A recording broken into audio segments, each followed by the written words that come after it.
The fate of the Flash movie.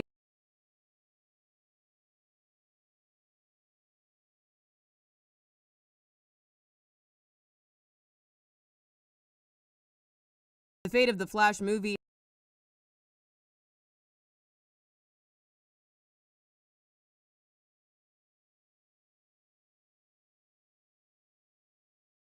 The fate of the Flash movie.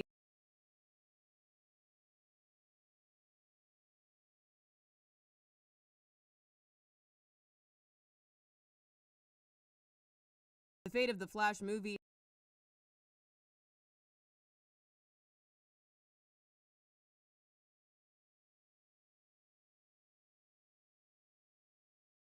The fate of the Flash movie.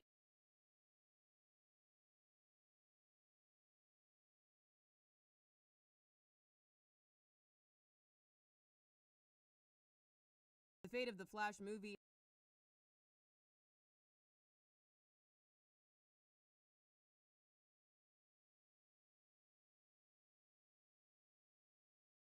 The fate of the Flash movie.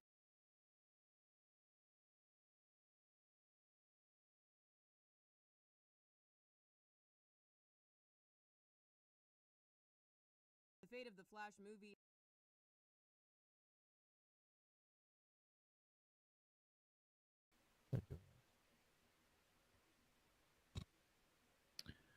Says we're on the air.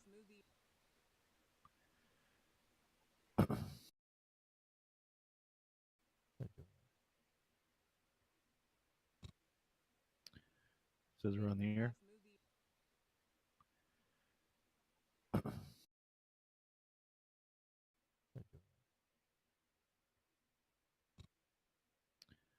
Says we're on the air.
I'm going to need a Cool private story, moment bro. in a minute.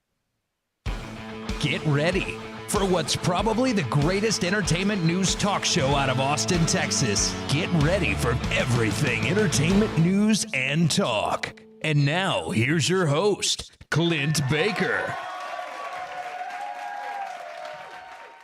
Hey, what's up, guys? Welcome to another episode of Everything News and Talk, where we talk about everything that I like, which is movies. That's right, movies, streaming, music, news of the weird, all the fun stuff. We talk about it right here, but I can't talk to myself. Well, actually, I do talk to myself. Sometimes I tell myself jokes. Sometimes I've heard them. Sometimes I haven't. But today, I'm going to talk with the Everything News team. Let's get them in here. Booyah! Pew, pew, pew, pew.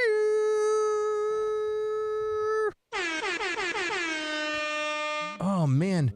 Man, it's exciting to have you guys here. I've been out of town. I just got back. And, man, we have all kinds of crazy stuff from, oh, boy, The Flash. We got some Marvel stuff. We've got sad news. Olivia Newton-John passed. And this week, get a quick picture of her right here. Oops. This is a sad one, gang. I really liked Olivia Newton-John. We're gonna do Grease very soon on Versus as just a nod to her. And see what's going on here.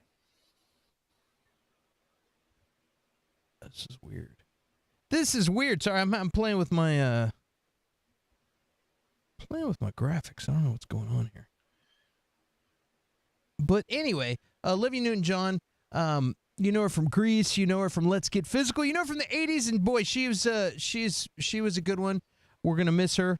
And let's get back over here to the forescreen. And while I find our fourth guest, Derek, why don't you tell us about your week? Tell us about didn't you audition for some plays? What was the outcome? We were just talking about that last week.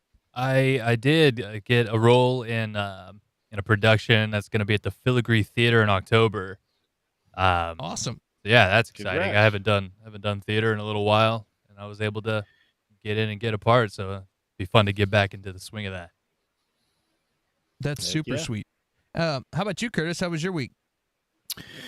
It was the first week back to school for teachers, but not with kids. So it was just Eek. meetings all week, and meetings and trainings and meetings, and it was a nightmare.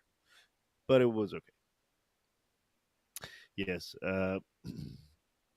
weeks like this almost make you wish for the kids to be back, because it's like I can't listen to some other moron tell me how to run a class that hasn't been at, like, literally most of it's a bunch of these people who haven't been in the classroom in 20 or 30 years, and they're like, what's great, you just Hey, don't get yourself canceled talking Like, smack just- out but of it's like- frustration. When I say canceled, I mean fired. I mean, some of them have literally said stuff like well, we teaching with technology's got to be tough. We never did it whenever I was teaching, and with the pandemic, it was doubly tough, and I didn't have to deal with that. It's like, then, like, what are you even talking to me for, dude? Like, this, like, in the past 5 years, the whole game has changed, and you don't.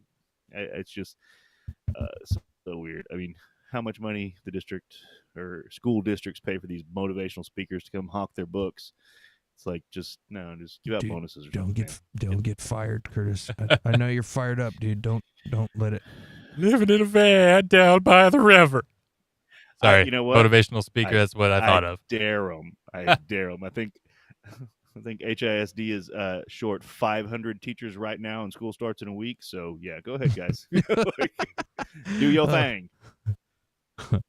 That's crazy. Well, I tell you, from somebody that didn't always appreciate his teachers, I appreciate you, Curtis. Well, thank you, man. Thank you. Yeah, man. Just thought you should know that. Oh, let's see here, and I should have one more. One more screen for. I gotta get Terminator. You're out, bro. Cal Kestis is joining us today. What's up, Cal? Oh my gosh. Oh yeah. So better get you in here. You're the fourth guest right there. Those who don't know who We Cal got Kestis is, that's okay. But I heard there was some. We're not talking about this today, but I heard there was some rumors we might get a Cal Kestis show, and there's a lot of, I don't know if it's just fan talk or real deal, but that would be super exciting. For those who don't know, Cal Kestis was in Star Wars video games, and I think it would be super exciting for them to start tying in some of the video game and make it canon, make it like tie it into some of the shows and stuff. That would be super cool, especially because we only get exposed to so many of the Jedi with the Skywalkers, and Cal Kestis was something else. So it's like let's get some more of the other stuff in there, and I think that could be really fun. But before we get into our topics, let's say hello to the chat and see how they're doing. All right, let's see. Where's the chat at? Where's the chat at? Okay, boom. Where are you? Put you up we here. got Bob in there. We got Bob. She says that Cal looks like her grandson, All and that her right. grandson is 17, and he wants to be a high school math teacher. Good. We need more of them. Yeah, we do. We need more math teachers. And again, so besides that the districts are short hundreds of teachers, the state has been short math teachers for, I don't know, years now. So, yeah. The highly qualified test has a 50% pass rate. So, go for it. 50% pass rate to the test to be a math teacher for high school and stuff. Dude, I would fail the hell out of that. It's from pre-algebra all the way through calculus. Like it was a tough test. That was the first test in a long time. I walked out there and I was like, I don't know. I mean, I passed it, but I was just like, most of the time I'm like, yeah, I nailed it. I walked out there. I was like, I have no idea. I don't know. I think I got it, but I'm not sure. That's funny. Well, let's see. Where's the chat again? Where'd they go? They're in the nether regions. What? She says. I've got multiple screens here, and sometimes when I'm trying to move something, it gets stuck between in a weird gap, and I just call that the nether regions. I didn't used to, but now I do. Guys, get out of Clint's gap. All right, stay out of my nether regions, guys. Okay. Now we're partying. So we got, hi, Clint. Hi, Bobby. Hi, Derek Curtis. Bobby, breast cancer is awful. It took my mom too. Let's see. I'm sorry to hear that. Yeah. And my 17-year-old grandson wants to be a high school teacher. It looks like my grandson on his facial features. Let's get a look at Cal again. Let's see. I know what I did. He is amazing. His math sense is crazy. Does he play chess, Bob? Do you know? I figure probably as a math teacher, he probably does. But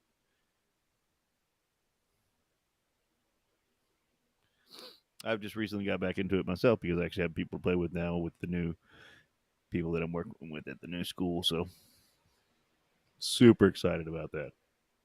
Are you to play chess? I really am. Like, chess I haven't is played cool, in years. man. And, yeah, obviously my game is off because I haven't played in so long. I used to run the chess club at school, but you'd be playing students and stuff and teaching the students. So it wouldn't be the same. However, there's one kid that just came in and whooped my butt. He's like an 8th grader or something like that, and just came in. And now, to be fair, my excuse is that I was helping everybody else and doing other stuff and watching the kids in chess club. That's my excuse. But he was just awesome. Dude, I learned how to play chess in junior high, and it's been a long time. Oh yeah, I just I do ridiculous, reckless movements with a straight face and try to psych people out. They think that I have a plan, and all I'm doing is messing with them. I'll put my knights in very compromising positions and then just stare at them, and they're like, "Why would you do that?" I'm like, I don't know. And they think I'm trying to like trap them, but really I'm just messing with them. I've won one game doing that. It's fun. See, there, you see this? Cal is Bobby's grandson. She's a faithful listener and a Patreon member and deserves to have that up on the screen. So now let's get down to business. Cal, I was going to say Cal's grandmother. I mean, Bobby, we love you. We appreciate you tuning in every Friday. Let's see here. All right, well, let's move on. Let's move on to the show and see what we got cooking. Really big shoe. Yeah, Really before we get started, guys, do us a favor. Give us a thumbs up if you can. And if you're enjoying this show, subscribe to the channel. If you hit that notification bell, we'll send you a reminder whenever we go on live or whenever we have a new video out. If you want to help support the channel, you can go to patreon.com/ClintLikesEverything. If you can't remember that, there's a link in the description. And lastly, if there's something you want us to talk about on the show, message me on social media. I'm the OG Clint Baker on all my socials, but you can find all this information in the description for this video. Anyway, let's get to it.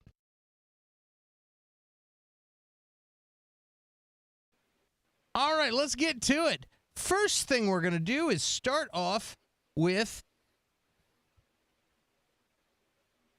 weird news. Weird news. Okay. Bam, what in the world is going on here? What in the world is going on here? What the hell's going on in my computers? What the real question is. All right. Well, what this was saying is that apparently There it is. there. Okay. Okay, go for it. No. Yeah. Apparently, Steven Seagal is in a video as a representative for U.S.-Russia relations, and he's in Ukraine at the prison facility that was just bombed or blown up that had Ukrainian soldiers in it, and he's preaching Russian propaganda. So apparently he is in Ukraine on the side of Russia. It's not a good look, in my opinion. No, it's not a good look. I'd seen some other articles talking about they're saying Hollywood should cut ties with Seagal due to this, and it's like, yeah, but didn't they really do that a long time ago? Hadn't that been, that's a while back. There should be some other repercussions. But I think Hollywood cut ties is because if you've seen any of his new movies, the reason he's probably over there is because he's probably filming a movie, because I think that's the only place he films movies now is like Russia or like Eastern Europe or anything like that. Like literally all of his straight to DVD, straight to streaming stuff, it's all filmed in like Czechoslovakia or something, I don't know. Yeah, that is wild. So you read this article, and that's basically what they said is yeah, they said they can't absolutely identify that he is there, but so it's this prisoner of war camp, and everybody believes that the Russians blew it up because it had Ukrainian prisoners of war in it. However, Russia says that Ukraine blew it up themselves with a missile to stop the idea, because the people in there were Nazis, and Zelensky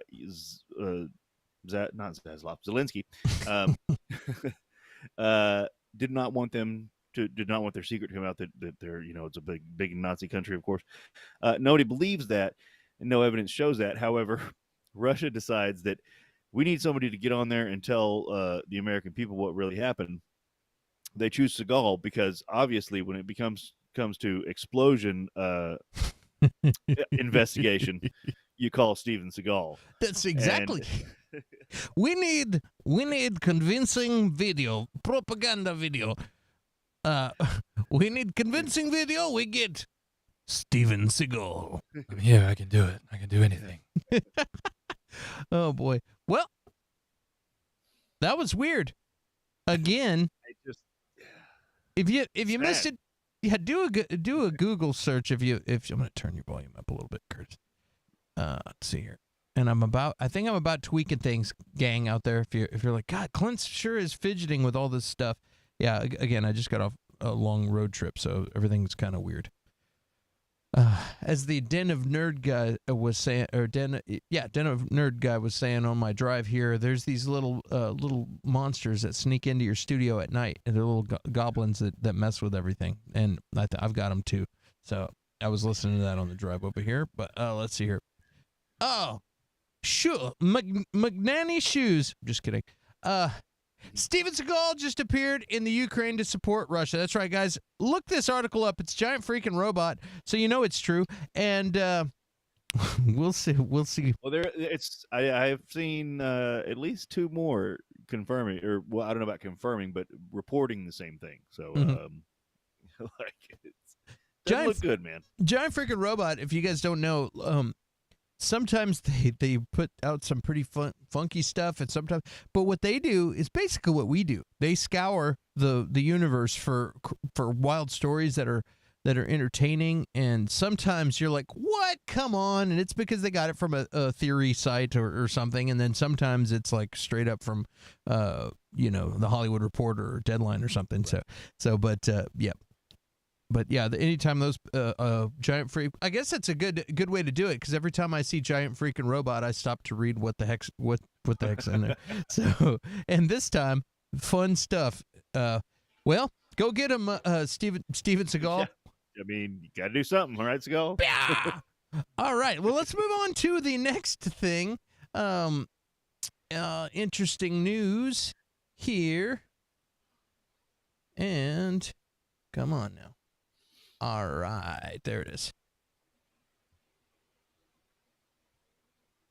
I wonder what Sylvester Stallone's up to. Oh my God! Sylvester Stallone signs with CAA. Sylvester Stallone has a lot of stuff going on right now.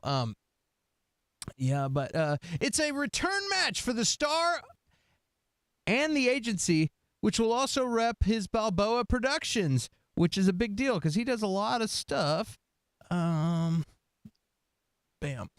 Okay.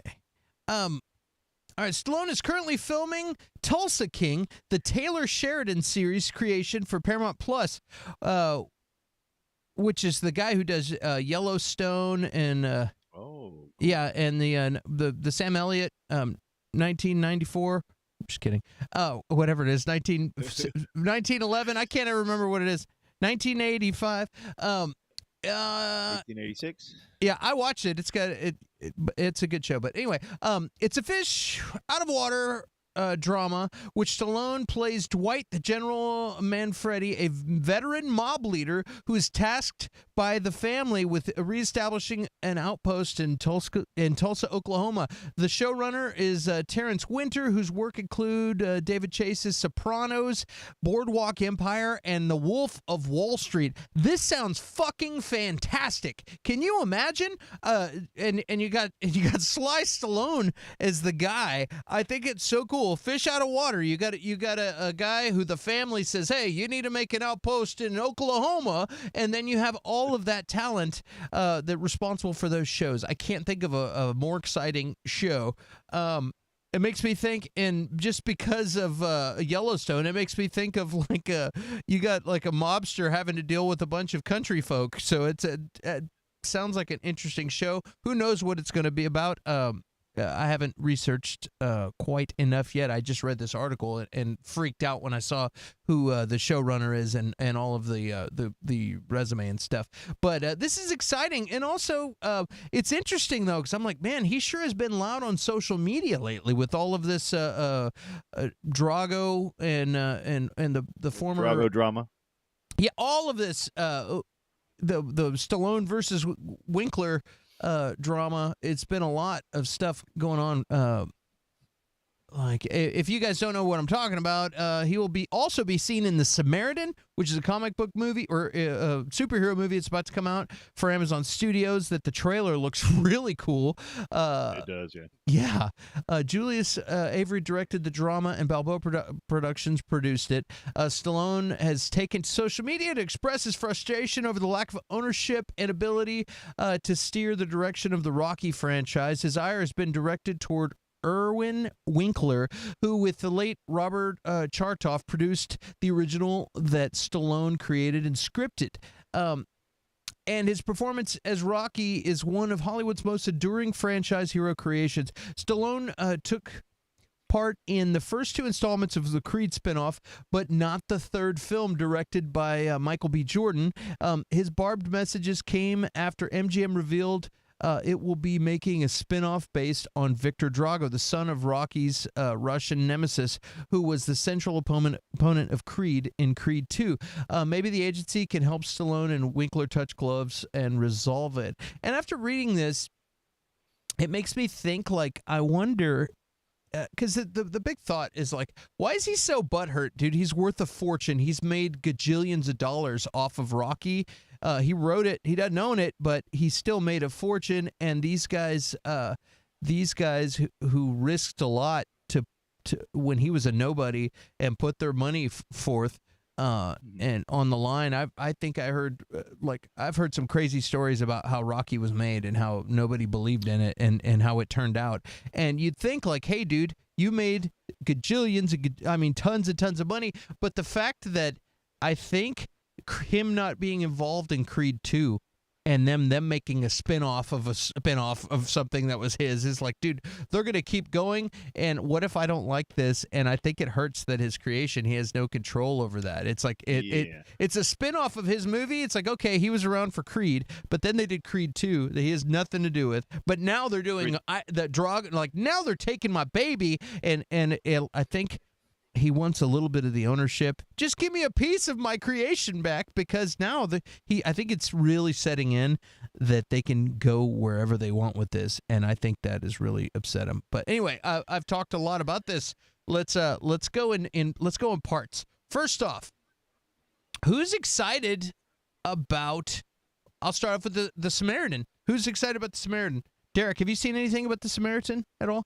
No. You need to watch that trailer, dude. It's really good. I'll send it to you. I mean, I know the title, and yeah, I didn't know. I know nothing about it. Curtis, I know you saw the trailer, and we had a quick conversation about it. Explain what you saw, so Derek can get in the loop, and what you liked about it, and how do you think it's going to do now that apparently streaming shows are going to start doing well, because Prey just opened the door for streaming movies. Mm-hmm. Yeah, so Sly is looks like a construction worker or something like that. He saves this kid, and about 20 years ago or so, there was a superhero named the Samaritan who apparently died. He saves this kid, but the way that he saves him is obviously not human. The kid kind of figures out, like, you're the Samaritan, and Sly's at first like, no, and then it turns out, of course, that he is, and the kid's trying to get him to come back to being a superhero and stuff like that, and we're gonna see if he does. Yes, sir. I'm super excited. It looks awesome. It looks like a good storyline, and Sly's in it. I mean, well, I guess technically he's played a superhero in Guardians 2, but or one of the Ravagers, but I mean, it's good to see him as a superhero. It's gonna be great. If you think of Dredd as kind of a superhero, I guess it's more of a space cop, but it's a comic book character. Yeah, that's a good point. Yeah.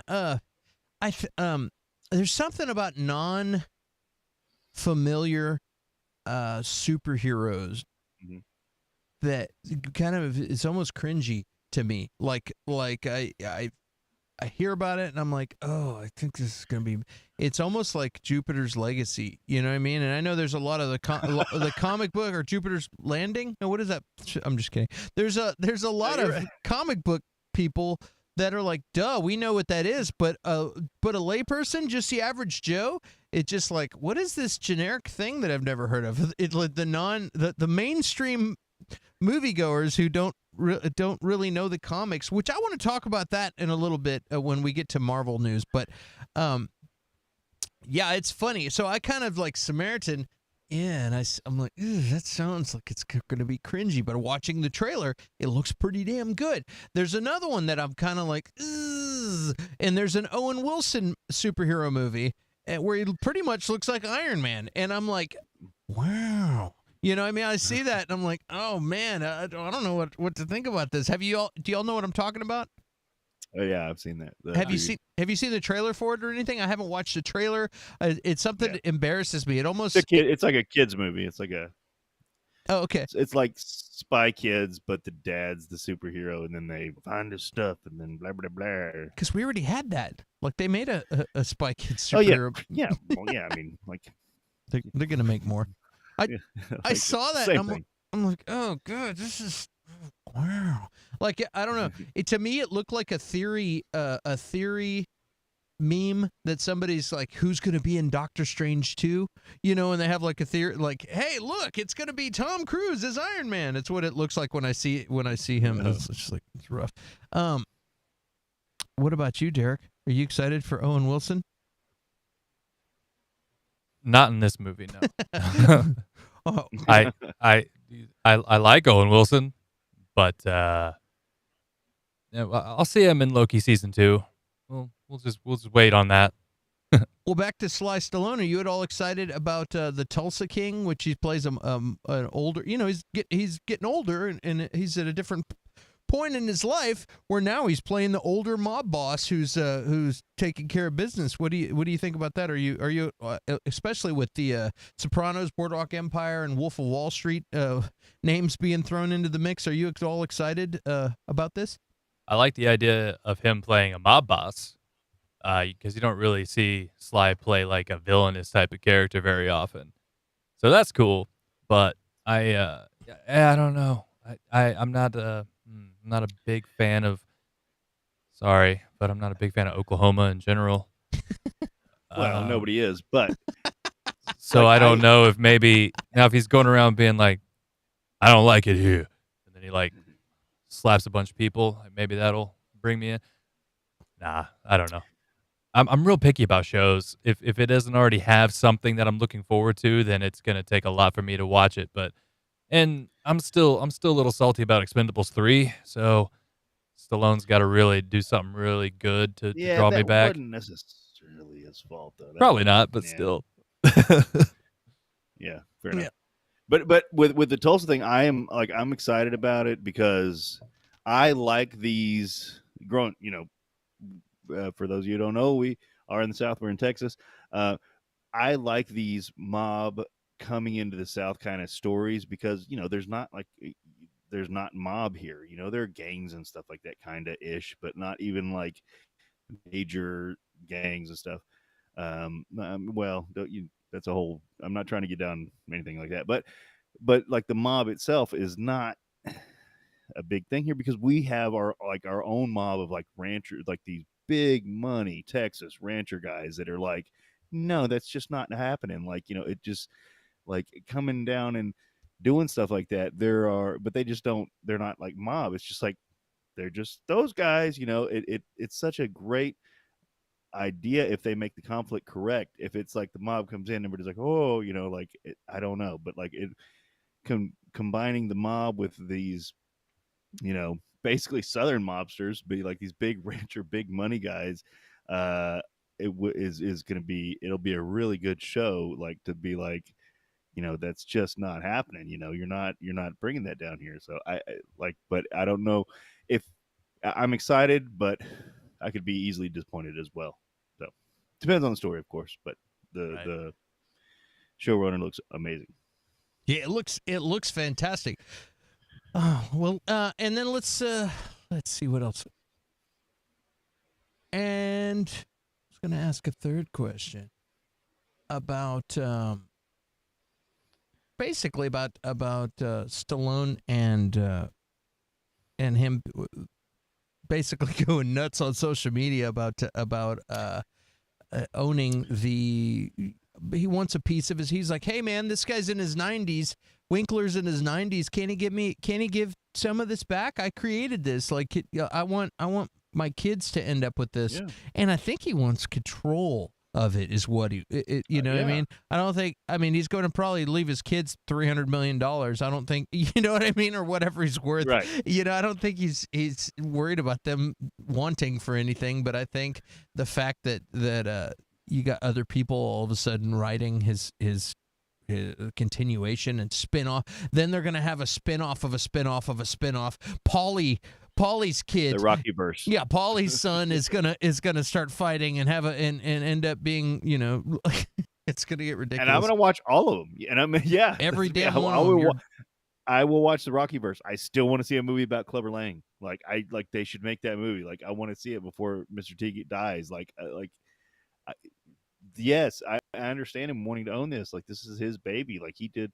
You were saying he did so much to make this movie happen. He could have gotten paid more for the script, but he was like, no, I want to be the main actor. And they were like, no, dude, get the fuck out of here. And he took less money for the script so that he could be the main actor.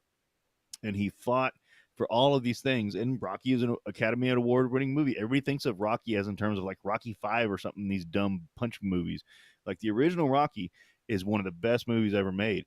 I've said before, if aliens landed and they were like, hey, I don't understand. What is America? What's going on here? How do you describe America? I would sit down and show them Rocky, and they'd be like, okay, I get it now. Bam, we're done here.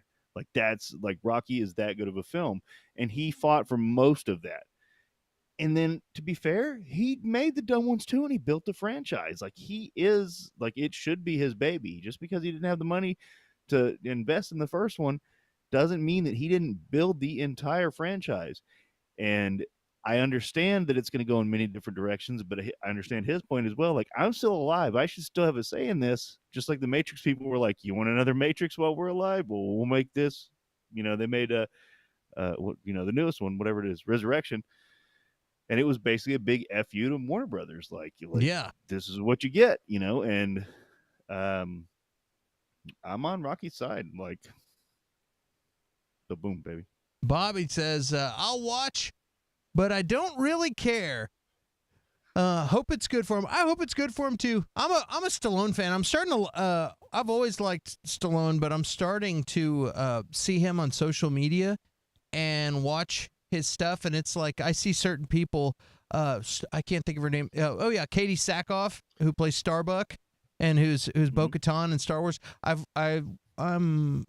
follow her on social media, and I just see her like everyday videos.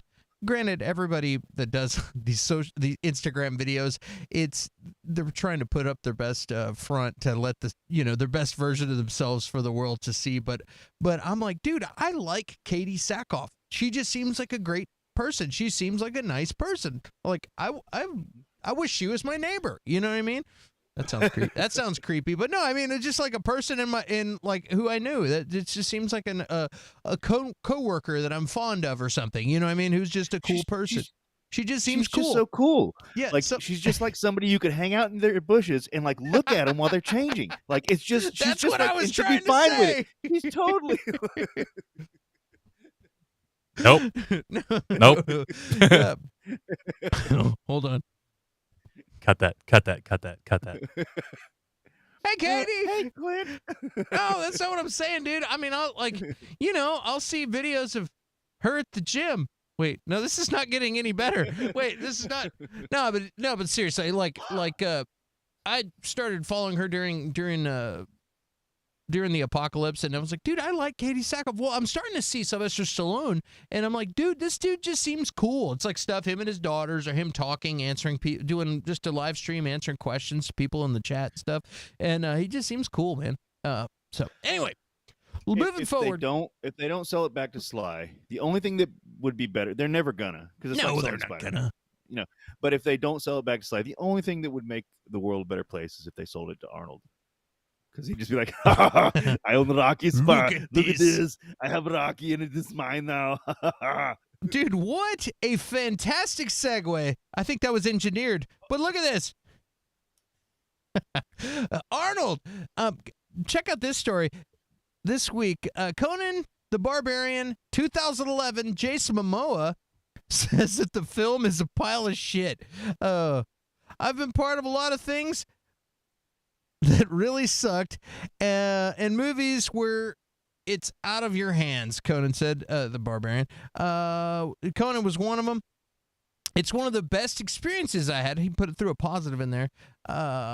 but was taken over and turned into a big pile of shit. I don't know if they edited this movie or what they did to make it terrible, but something left a bad taste in its mouth. But I just thought it was hilarious. And of course, the original is Arnold Schwarzenegger. The remake was Aquaman, but Jason Momoa. But what do you guys think? Did you guys see the 2011 remake? And did you think it was that bad, or do you think? What do you think? Do you think somebody pissed him off and he's like, "F those guys! I'm a big star now. I don't have to kiss anybody's butt." Do you think it was legit terrible, or what's going on? What do you guys think, Derek? I saw it in the theater. I don't remember it. Yeah, it was bad. It's not a good sign. I'm trying. Like, I thought about it. Ago. I thought about it on the drive here. I saw it one time in the theater, and I was like, "Yeah, no, I don't remember how the movie ends. I don't remember even what the bad guy did wrong. I assume if it's a remake, he killed his parents, unless they changed the story. But I don't know. Yeah, I don't remember it. That was the first. And unfortunately, that was like the first big movie I ever saw Momoa in, and I was like, well, that dude's cool. Too bad about the movie, though. Yeah.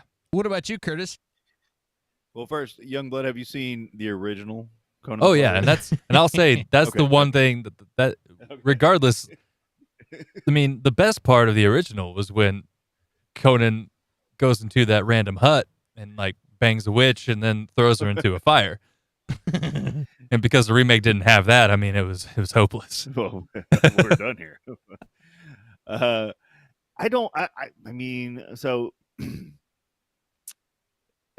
I wouldn't say it was a pile of shit, but the thing is that it was fine. Like it didn't know what movie it wanted to be, and I think that's what he was saying. I think they had probably originally made a more brutal Conan, which it should be, and then like because there are parts of it where I was like, I'm like, okay, my son Conan can watch this, and it'll be fine. He's fighting these sand monster CGI things, and then blah, blah, blah. And then but also like they kill his dad by melting him with molten steel and all this stuff. Like, so it didn't know what movie. Like they were riding this line between PG-13 or R, and I can't remember how it ended up coming. But the thing is, it was fine. It was okay at best. But it's Conan. If it's a Conan comic, if it's a Conan TV show, if it's Conan movies, especially, like, it should not be fine. It should be fucking bad ass.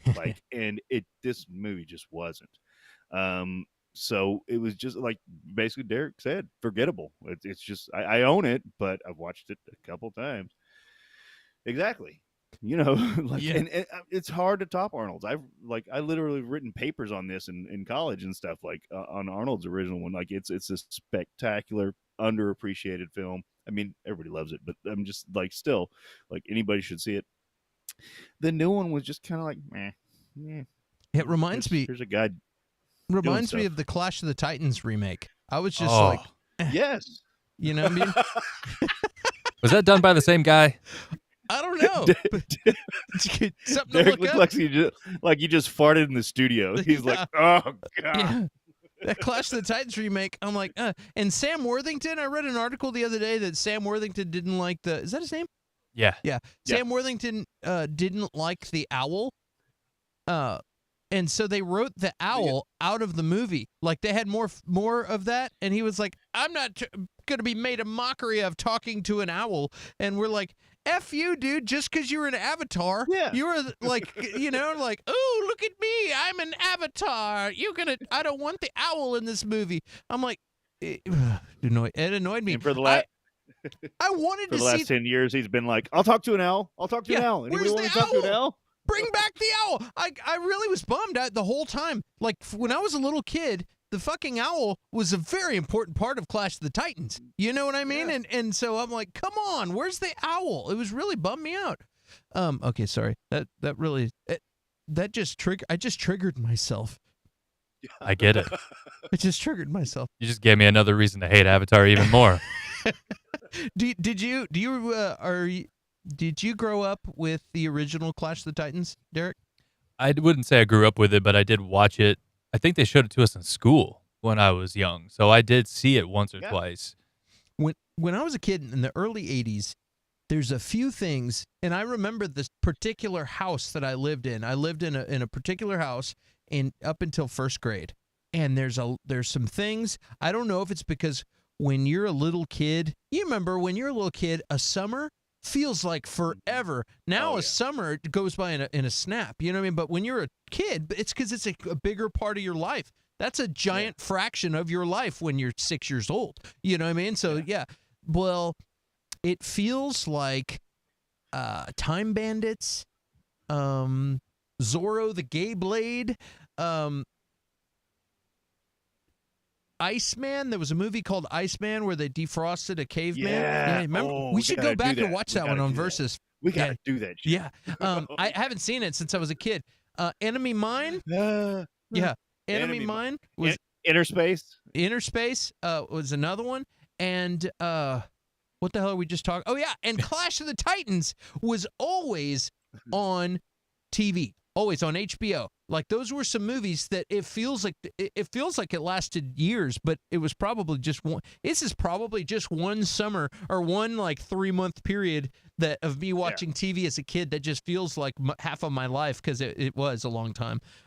But I always watched that, and I loved that owl. That owl was the best part, and I don't know how I just went down a rabbit hole and an offshoot of this show talking about an owl because of fucking Sam Worthington. But here we are. Because you know why you went down that road? Because there was not one part of the new Conan remake that made you feel that way or made anybody feel that way. And that's the thing. It only has to be one part, but it was just like some stuff happened and there was fighting involved, I think. Usually, like, I can forgive a bad action movie if it's got a good action sequence. I can't even think of one part of that movie where I was just like, that was sweet. That's what I'm saying. It wasn't like a big pile of shit. Like, because you would have heard, like, I'd be talking about it all the time because, Conan is one of my favorite literary characters, period. My son is named Conan. Like he is a big deal in my life. So I would have been like, no, but it was just so meh and forgettable. It's almost worse, it's almost worse than being bad. Yeah. It's just floating on calm waters. This is safe. Yeah. Well, did you think he was Jason Momoa was buff enough to be Conan? He did fine. Conan with the Barbarian, Arnold was just jacked. Yeah. You know what I mean? And Arnold is so huge. He even played Hercules in one. You know what I mean? Do you think Momoa was jacked enough to be a?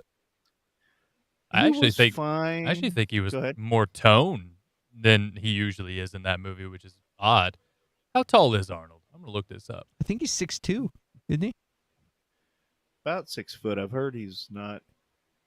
Nobody's as big in real life, but But that's the thing too. Like the character of Conan, like they obviously went more on that. They didn't try to remake the Arnold movie, which was good. Like because they didn't. You're not gonna. And so for the character of Conan, they incorporated some of the pirate stuff and some of the other stuff. So I enjoyed that. But just like it in I don't know. Hey, exactly. Well, very well said, Bobby. He wasn't jacked, but acceptable. When I was just watching Armageddon recently, which we're going to be talking about later tonight. Armageddon versus Deep Impact. Yeah, and what's the dude that played Kingpin in the old Michael Clark Duncan. Yeah, he is jacked, and there's one scene where he jumps up on a table and starts dancing, and I'm like, dude, that is a large man. Like, God rest his soul. Like, I wonder, but I've heard he wasn't very tall. That's why the only reason I bring it up. And I wondered how tall was he? Because I've heard he's not that big. Ooh, and you see him as John Coffey, and like he looks like he'd be like 6'5", you know what I mean? As John or 7 foot tall. He looks like the Undertaker, but I've heard that he wasn't that tall. So then I'm like looking at him and looking at the other cast members to try and see how tall they are. And I'm like, are these all Tom Cruises? And they just make him look huge? He's 6'5". He was 6'5". He was? Yeah. Okay. According to IMDb, 6'5.5". So okay, he's a big guy. He's a large man. Yeah, he was ginormous. But yeah, no, he's 6'5.5". Momoa is 6'4", and Arnold was 6'2".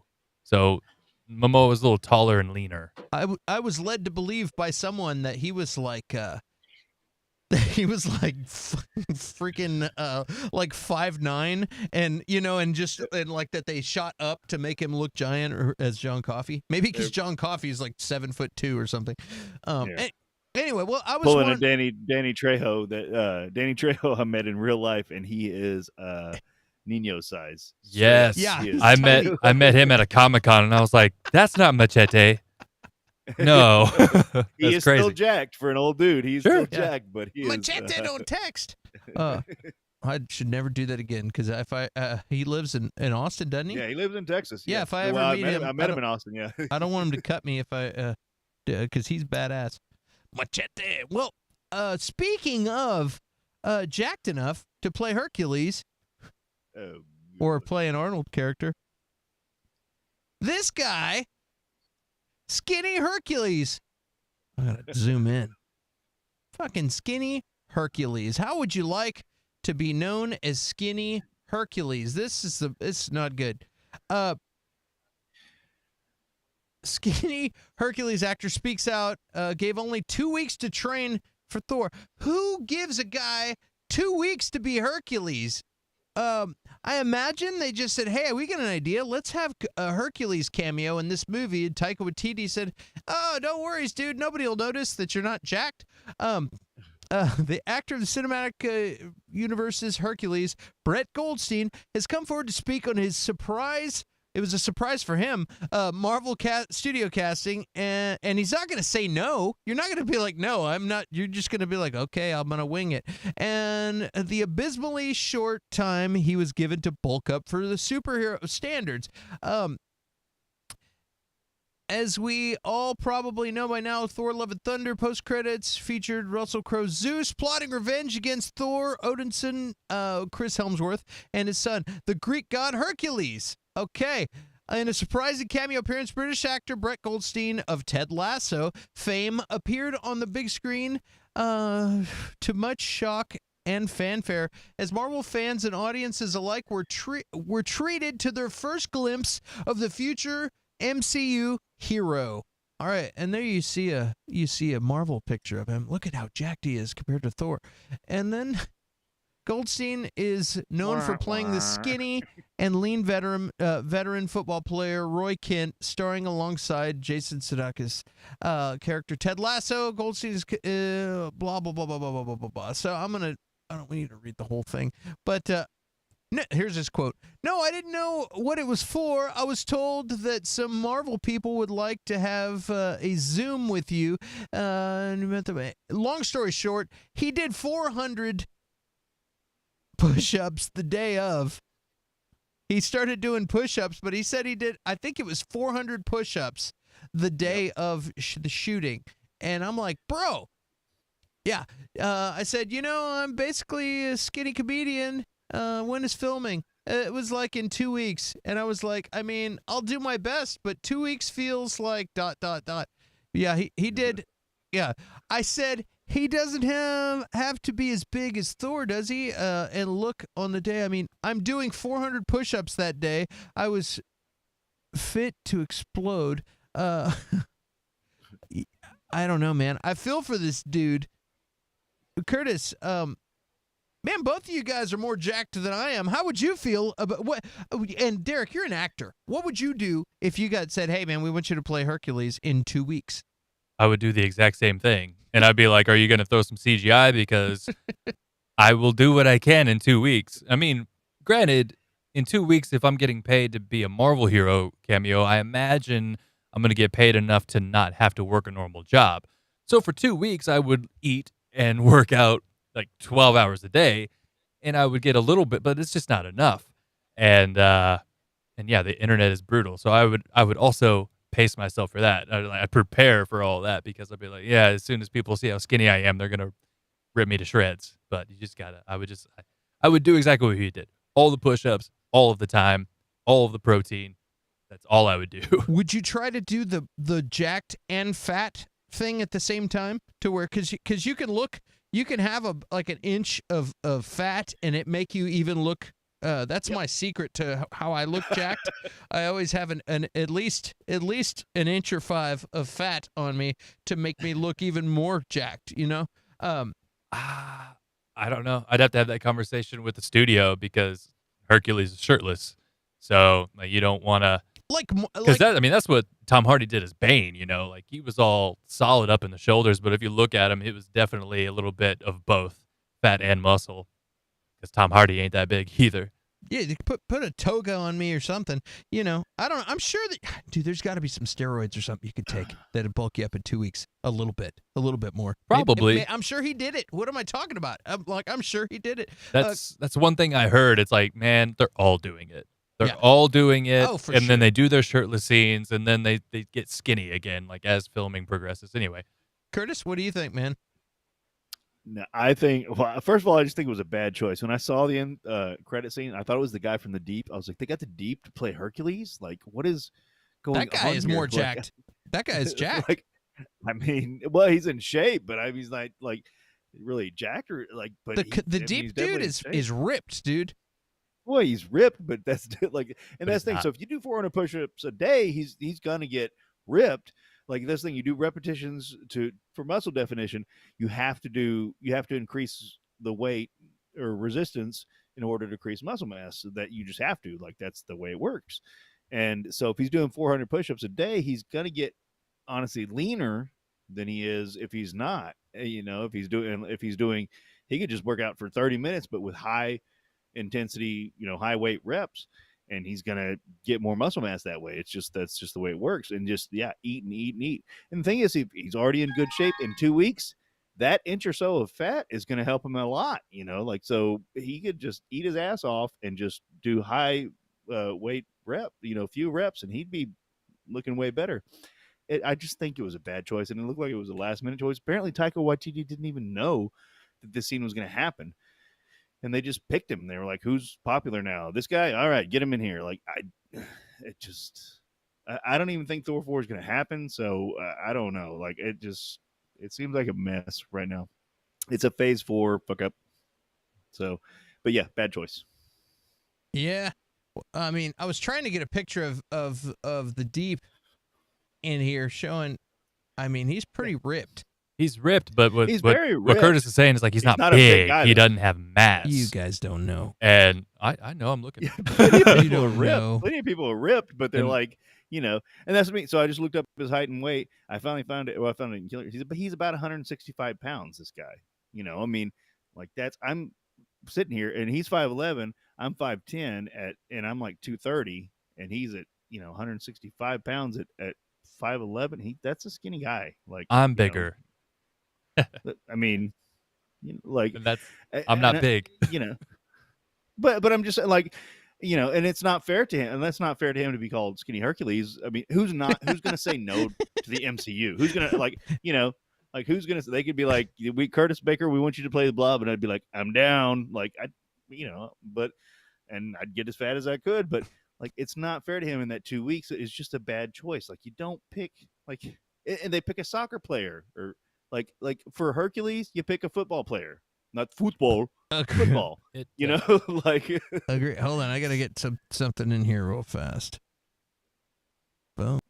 Soccer players are, I've got to have the endurance and run around the field the whole game. Football players are, I got to knock the crap out of you for the next 10 seconds and then do it again in another minute and a half. Like like football is a slower game, and it's more power than it is endurance. If they just gave him go ahead. If they just gave him more time, I wouldn't have a For problem sure. with it at all because we were talking about it a little bit earlier. Like Hemsworth is pretty skinny.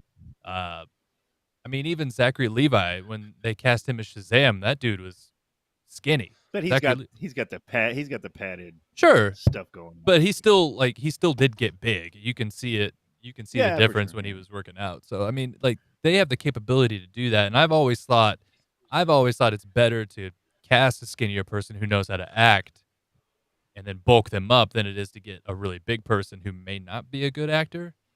That's my preference. Yeah, but at the I'm same on the opposite time, end of the spectrum. Like, I remember when everyone wanted John Cena to play Shazam, and I was like, I don't want that. And I'm sure I he's do now. better. I'm sure he's better now, better actor now with a little bit more experience. But at the time, I was like, nah, you gotta have an actual On that actor. point, have you seen Peacemaker yet? No. God damn it! What the hell are you John doing, Cena man? to do anything? It's hard. I don't know if I'm gonna get to it. Well, gang, look who we have here. Hello. That James guy is in the house. Give us a hello there. A sound check there. Hello there. Oh, yeah. Sounding good, man. Hello there. Hello there. Hello there. Awesome, man. What do you think about Skinny Hercules, James? Oh, man. Well, first of all, Curtis, I think Thor 4 is going to happen. It's bread and butter for the MCU. There's no way that they're not going to make a Thor 4 or Thor 5, sorry. You're probably right. They're not going to make You're a Thor probably 5. It's thank you. Hemsworth said he'll do the role as long as he wants to, as long as they'll have him. And it makes a ton of money. They'll just go with another director and a different vision. Skinny Hercules, man, that's just a post-credit scene. He's got a lot of time to bulk up, a lot of time to work out. You saw Chris Pratt in Guardians of the Galaxy with his washboard abs. You saw Paul Rudd with his washboard abs in Ant-Man. They have time. They have trainers. He'll bulk up. He will be Hercules. It's way too early to say, oh, he's too skinny or whatever. And yeah, that's my thoughts. And for those of you guys at home that are like, who the fuck is this guy? What does he know? He is the operator of Geekosity and Small Screen and the YouTube channel for Small Screen. And he's just a nerd all around. So if you guys don't know this guy, he's the man behind the scenes running the stuff and who knows everything. Yes. This is the CTO, smartest producer, guy. editor. Give us the proper title there, because I just threw that out real quick. I built Geekosity. I'm CTO of Geekosity. And then on Small Screen, I'm CTO of Small Screen, Chief Technological Officer, handle all the ads and all that crap, and producer, editor, writer for the YouTube channel, pretty much. Hell yeah. And so you see all these awesome videos on YouTube that are like really well edited, put together, finely crafted videos. He does that. He did that with the help with some of his friends, like me and Plum and other people. He's really good at putting together talent, and he's got a lot his own. So yeah. So all right. Well, He's the smartest guy in comics until he contradicts me. Then disregard what he says. I don't really edit the videos or do any of all that. I pay Clint, and he lets me put my name on it. That's how it works. Sometimes. No, that's not true. That's not true. And if you saw the Doctor Strange 2 video, music video that I put out, that was him. He's the man. Speaking of comics, guys, I wanted to ask, are you guys watching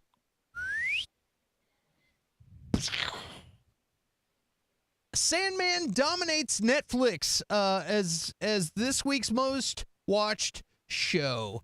This is a CBR article, and it basically says what I already knew was going to happen when I watched the show. I was like, this show is fantastic. Everyone loves The Witcher. This show is better than The Witcher, in my opinion. This show is fantastic.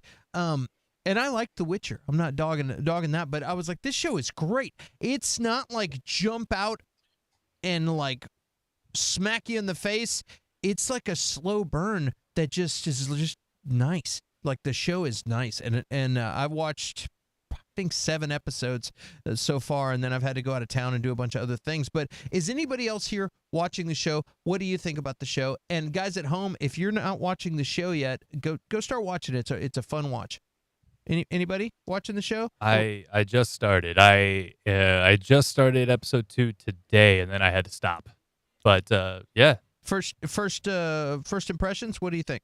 I'm into it. I never did read the comic, but I've been hearing about this show for ages. Like, they've been trying to make this forever. So I've just been kind of curious. And yeah, no. So I had no idea what the premise was. I just went in blind, and no, it's cool. I dig it. I heard they had a really good Audible of this show that's put together by somebody else that made it. It's supposed to be great. James, are you a fan of? Have you watched the show, or are you a fan of the comics of Sandman? I've actually never read the Sandman comics. It's been on my list. Neil Gaiman, it's hard to get into for me. But I haven't watched the show. What was it? There's a movie came out around the same time, and I got to watch that. But I gotta say though, like every week, there's always a new Netflix show that tops the number one. It's like before this, it was what was it? It was Stranger Things, and then Paper Girls, and it just keeps every week. They're like, oh, this is the new number one show. Like, and then you have to really believe Netflix's numbers because they don't really release anything. Yeah, but I mean, it looks good. I'll eventually get to it. But I've never really been that interested in the Sandman. Now, if they did a Planetary or Authority series by Warren Ellis, I'd be all over that. Well, let's see. How about you, Curtis? I have read some of the Sandman. It just didn't. I'm obviously a superhero guy, so and Sandman is. I mean, I guess maybe technically a superhero, but it's not a superhero book, so it didn't really grab me in. However, I do love Neil Gaiman. I probably prefer his books and novels and stuff to his comics. I've read some of his other comics. I definitely plan on watching the show. I have not seen it yet, but like there's a list. I mean, especially going back to work, there's a list now, and I don't know. I like it. It's a tough list, especially with all the stuff about to start. So if it stays on top and it's still killing, and I don't know. I'll give you. I like it's a. I've read a few and I know the feel, so it doesn't super excite me about the show, but I know it's going to be good, especially since I know apparently Neil Gaiman is involved. I don't know to what degree, but that makes me super happy. So I really respect him as an author. But I don't know. As a comic fan, it's kind of weird how it hadn't really pulled me. I'm more excited for She-Hulk, honestly. Yeah, me too. Well, it's not your standard comic stuff. It's more of a fantasy situation, and it's more like a weird, almost like biblical, like mythos behind it, to where it's interesting for me. Kind of like I fell in love with I mean, I grew up in church and grew up with a lot of reading Bible stories as a kid and going to Bible school class and all that. So like when I see a show that's like The Prophecy or a movie or a series that's I'm like, ooh, I've heard about these angels and stuff since I was a kid, and it's interesting to see them in a weird different situation, you know what I mean? And so I really get into that, and this is kind of going down that avenue, and I enjoyed it, but again, it is kind of a slow burn, much like I talked about like Lord of the Rings. I guess they're going to be walking some more. Man, there's a whole lot of walking. When I enjoy it. I love the Lord of the Rings movie, but it's not like an Avengers movie that just straight up like pee-pee slaps you in the face and it's rock and roll right off the bat. It's a slow thing and then a big climax. So I'm expecting a big climax on this show. So far, I've been enjoying it. Guys at home, if you haven't checked out Sandman, apparently from the ratings, apparently from what Netflix's publicist says, it's really good, and a lot of people are watching it. So let us move on. The Prophecy kicks ass, by the way. Oh yeah, dude, I love the Prophecy. I need to go back and rewatch that. I'm sitting here and I'm eating chicken. I almost did that last month. Like, go back and watch them all. I got 10 minutes into it, and I was like, "Oh, I don't have the time right now. This is a marathon." Save it for Halloween, baby. We'll put it on Versus. Did you? Yeah, we should do that. Did any of you guys watch the series, The Prophecy, when they tried to make a series out of it? I don't know. It was actually okay, but it kind of just had a feeling of Inhumans series, where you're almost getting it. I could see what you're trying to do, but then you're like also miserably failing, like at the same time, like miserably, like you almost. Nope, you're not. You're watching like, hey, it's good. Here we go. Here, nope. Yeah, like the whole time you're wanting them to win, and I'm you got it. Oh, you lost it. Yeah, I was really like rooting for them, and then they just canceled it, and probably for good reason. But let's jump to the next thing here, and Let's see here. All right. Now, Can I just say what I've been watching? Because I didn't watch Sandman. I think I told you this. What have you been watching, man? I watched The Outlaws, the South Korean film with Don Lee, the big guy from The Eternals, and Train from Busan. Yeah, I watched that, and then I watched the sequel to Roundup. They're great films. I highly suggest it, especially you, Curtis. Is that a super action movie? Yeah, it's like it's South Korean gangster film, but with cops. Yeah, I think. Then I watched the what's it called? The Cop, the Gangster, and the Devil. Yeah, but it was the same actor. It was pretty good. It was slower though. Did you send me the trailers for those? I did. Yes. You did? Okay, I sent you the IMDb. Yeah. Okay. Yeah. I want to do that. I'm trying to think of there's another show that's another movie called, I think it's called RRR. That's a Bollywood like super action movie. Amazing. I haven't seen it yet. I'm looking to put something against that for versus.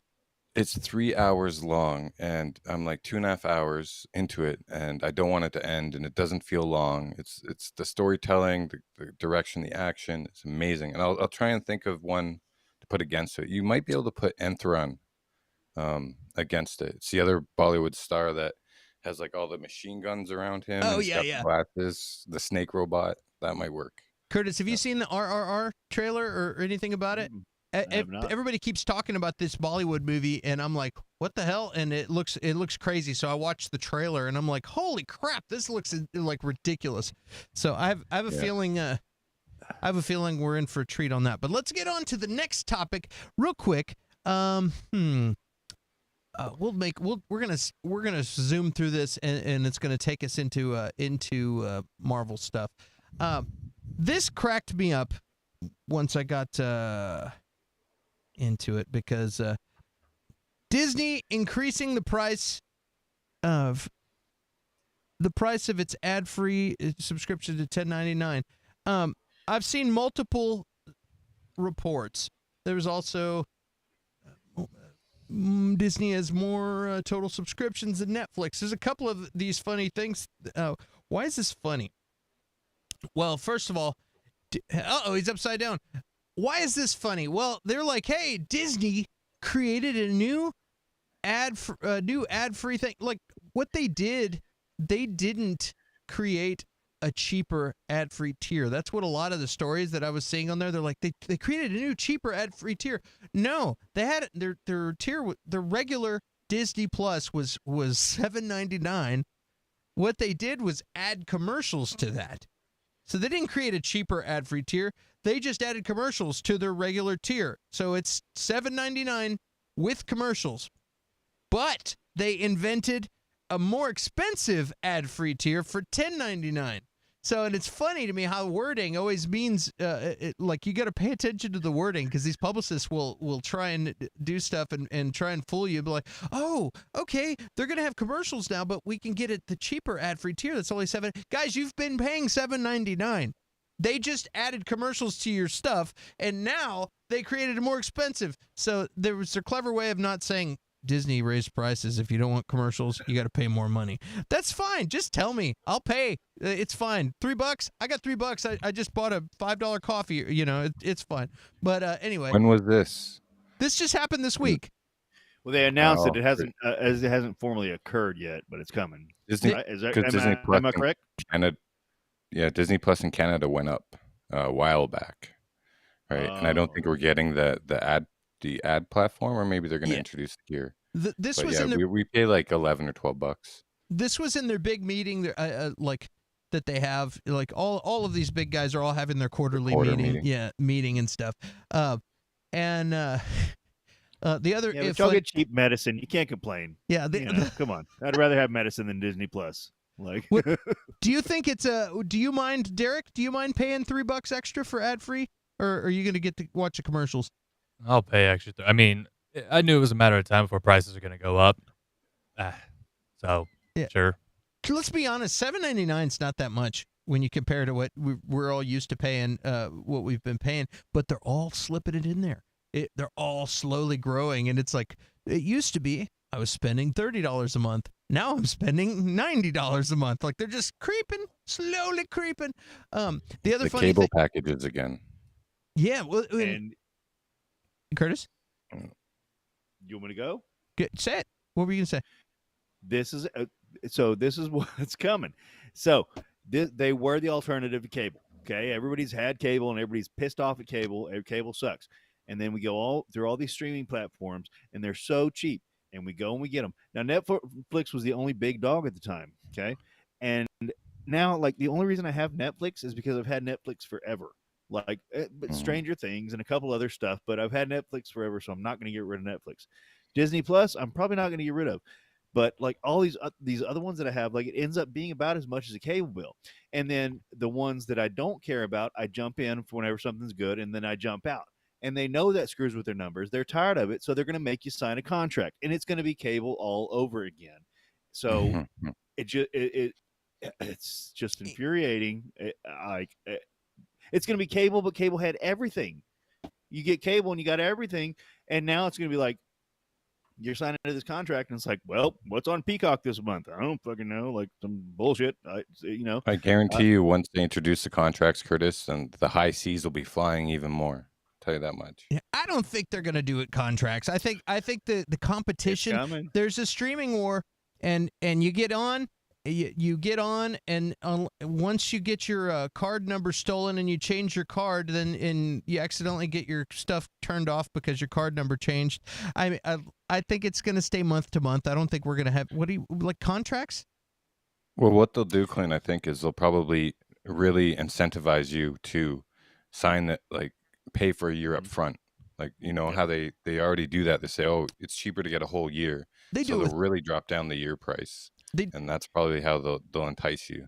Yeah, I see that. That's like a bargain, and they do that with all kinds of like production software and all that. They'll like pay, do you want to pay $13.99 a month, or do you want to you get a whole year for $100 or whatever, $99, and you're like, yeah, I'll do that. So that's they'll trick us into that. But that's one thing.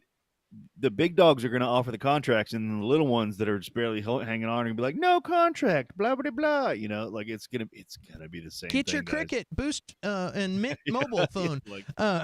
What's No, I agree with you though, Clint. Though I don't think they're going to introduce contracts. Once they do that, then that'll go down. And where are people going to go? They're building a whole generation of people living on streaming. Like I'll tell you right now, the cable's high seas, man. What is the high seas? I don't know what you're talking about. I can make up words too. Armady. Check it out. Disney has this other story about Disney having more subscriptions, which is funny because they said that we finally beat Netflix. We have more subscribers, and then Netflix's publicist quickly chimed in and said, "You have more subscriptions. You don't have more subscribers." Reason is they have Hulu, Disney Plus, and ESPN. Some of those are the same subscribers, so they're doubling up on counting their numbers, so it's not a proper count. Netflix just has what they have. But what's interesting is all of these guys are basically acquiring all the content and IP that they can to create their super service. And if you go to other countries, they actually have Hulu and bundled with like, what is it, something Star in Europe? Oh, yeah, we've got Stars in Canada here that comes with Disney Plus. So we pay the same amount, and we get all the Fox and all this Hulu stuff. And like I watched Prey on Disney Plus the night it came out.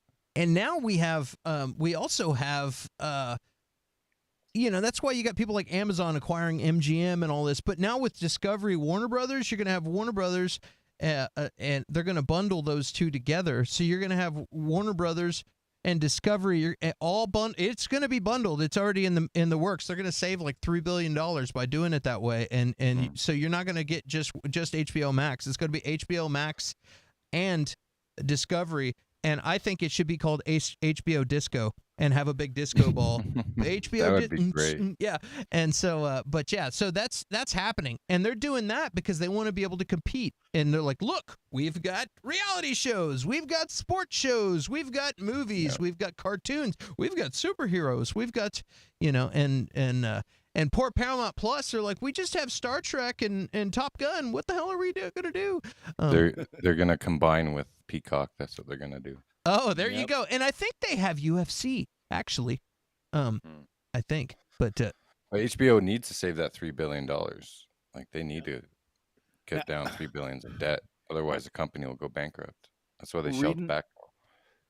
Reading this stuff today, can you imagine poor Zaslav coming in here and, like, used to running Discovery and making these wise decisions and not dealing with the fan base that he has to deal with now? Like, I was, like, reading all the articles we were going to be talking about today, and it's like, he's like, bam, I'm going to whoop this into shape and blah, blah, blah. This is an easy fix. Bada boom, bada bing. And then, like, this fan base just goes, he's like, what is going on? I'm just used to, like, house fixing shows. What is happening? He doesn't care about that crap. He does not care. Okay, come on. He's not worried about it, dude. Like, before we talk, we're going to talk about that, but real fast, I just want to bring up something that really kind of cracks me up and offends me both at the same time. Let me zoom in here real quick. What's going on here? Scoot over. Look at this. Okay.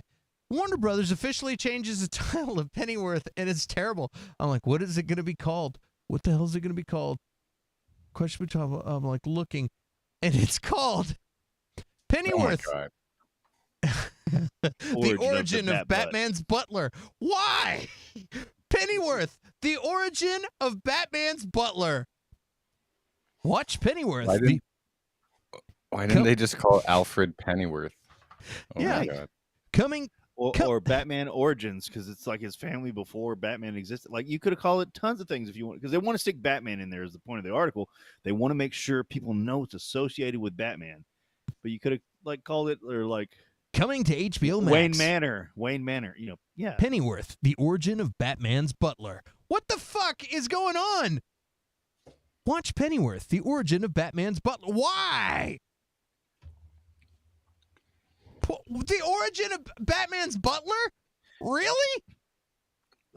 This show must be getting terrible reviews. I've heard it's actually pretty good. Has anybody watched The Origin of Batman's Butler? I don't know what Epix is. The origin of Batman's butt. Dude, that's photo bat butt. Internet, I challenge you, Internet. The origin of Batman's butt. Make it so. Engage. We need to see some memes. Hold my beer, dude. I'm going to be working on that later. Yeah. Where's EJ? EJ's in here. No, he's not. Damn it. Oh boy. Well, then I got to do something real Maybe fast. Jay Knight. I'll message him. Bat thirst. Hold on here. Boom. But I mean, yeah, Alfred Pennyworth, or, you know, and that's the thing. I didn't know the show existed. I understand them wanting to associate Batman with this show. I didn't know that, like I said, I didn't know the channel Epix existed. So it's not like no cheating. That is cheating. What the hell's going on here? I'm sure it might be. It sounds like a very interesting show. Like, that's the thing. It's the like Alfred before Bruce existed. They've got a whole other dynamic going on. Apparently, the Waynes just had a little girl. No spoilers, but it's in the article. Like, it sounds like a good show, but like, you can just call it, you know, Wayne Manor. Call it, like, change the name. You know, you could change it to a ton of things. Not Bat Butt. He's actually a badass. I watched. Sure. There's a couple of seasons of Pennyworth out. It's actually a good show. So let's Alfred's talk. always a badass. He is. Let's talk about this. All right. Boom. Gal Gadot's Wonder Woman returns, proving the DCEU isn't rebooting. We have to let Derek speak first on this because he's too much of a gentleman to interrupt us because we all know each other and we're... Yeah. What do you think about this? Edging them out. I love it. Yeah. Don't need to reboot it. Everyone that's suggesting reboots, shut up. We got a solid base. Just continue the stories. If a movie doesn't do well, Wonder Woman 1984, then you just make the next one better. And it's fine. now that they got a 10-year plan in motion, we can finally do that. Yeah, I love it. Let's hope it's a good plan. Let's hope they get a good quarterback. They Hamada had a plan supposedly. Also, we just never got to hear about it. And that guy, I feel bad for Walter Hamada, which is hilarious to say, but I feel like the way the AT&T / old Warner Brothers regime was set up, I feel like they put him where he was and then took just basically tied his hands.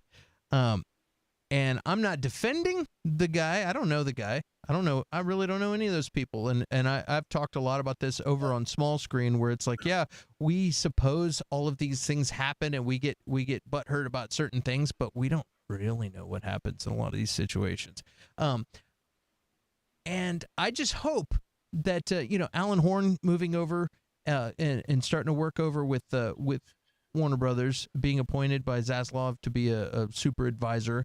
I hope that they get a good quarterback in there, and that this 10-year plan is something that works. And I seriously have a feeling that it's like what I said last week. I said, man, they have the perfect Superman. We've already heard this week that they want to get Cavill in there. And that he is kind of apprehensive. I've read reports that said he said no. I've read I've read other reports that said that he's like maybe depends who we get going in there.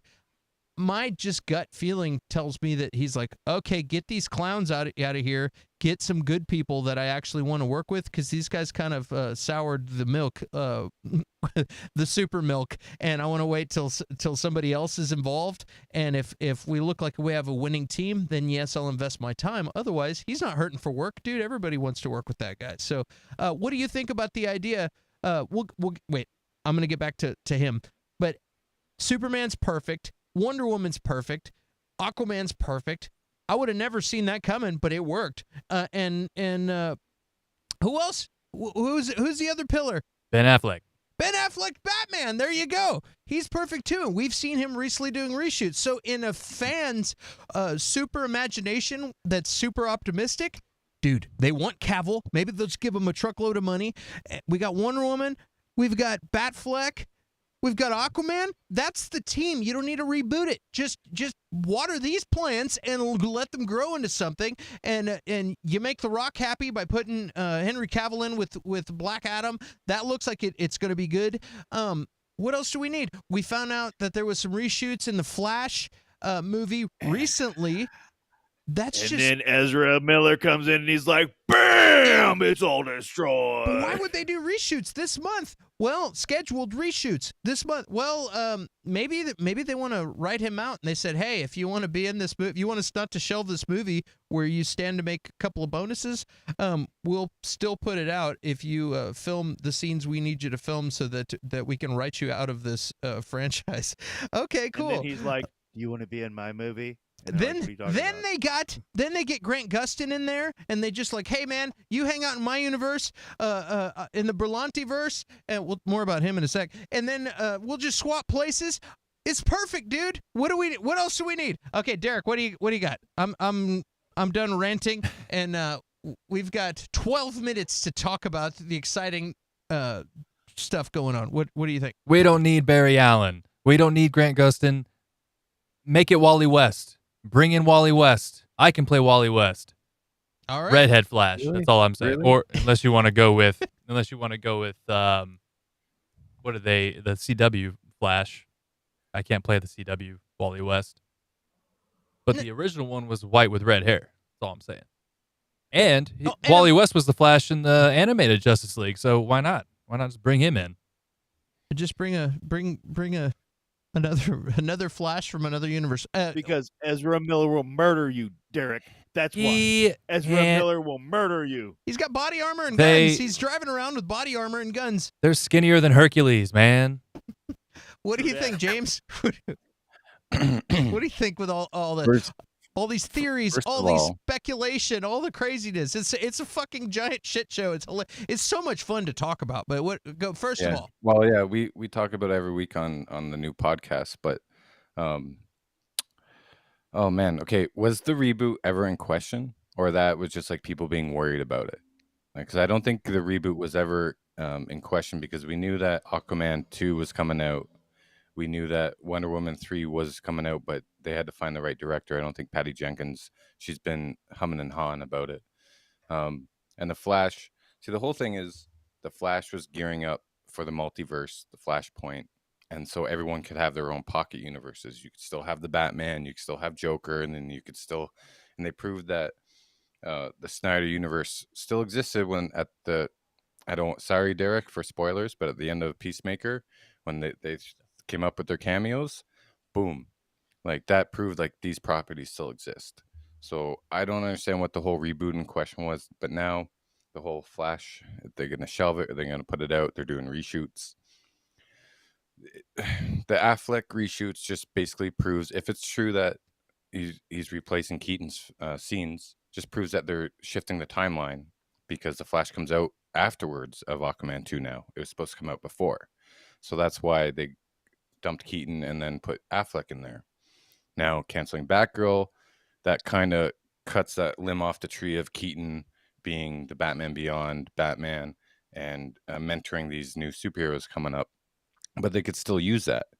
But I don't think a reboot was ever in question. I think what it is how much of the original story that Hamada and that team had planned that we're going to see to what is going to be changed and what avenue they're going to go after the merger. Those are the two things, the dichotomy of the stories that we're going to witness. We're not going to see the original vision, but since it's a multiverse theory with all these pickups and reshoots, they can tailor it to anything that they want. They can have their cake and eat it too, because they have Aquaman 2, they have Wonder Woman 3, and now that they figured it out, that's why we just heard about Wonder Woman 3 being greenlit. You know, they've figured out the story, they figured out how they can do everything, and that's why, boom, Wonder Woman 3. And now it's, are we going to get Blue Beetle? Are we going to get Sasha Cal's Supergirl? Right? Is that going to tie into the story that they just fixed? We don't know. We'll find out soon enough. But we're not going to, and is Cavill going to come back to Black Adam? I think so. I think it'll be a cameo. But like Edward reported on Small Screen last year, like Cavill was seen at the Marvel Studios, and they've been trying to get him a lot. So, and Cavill knows he can pretty much get any gig he wants. Like he's up there. So for him, you're right. For him to come back, it's probably a matter of talent that he works with and how much money they're going to pay for him. Because this has always been a struggle between him and WB. Like that's why he didn't do the Shazam cameo at the end.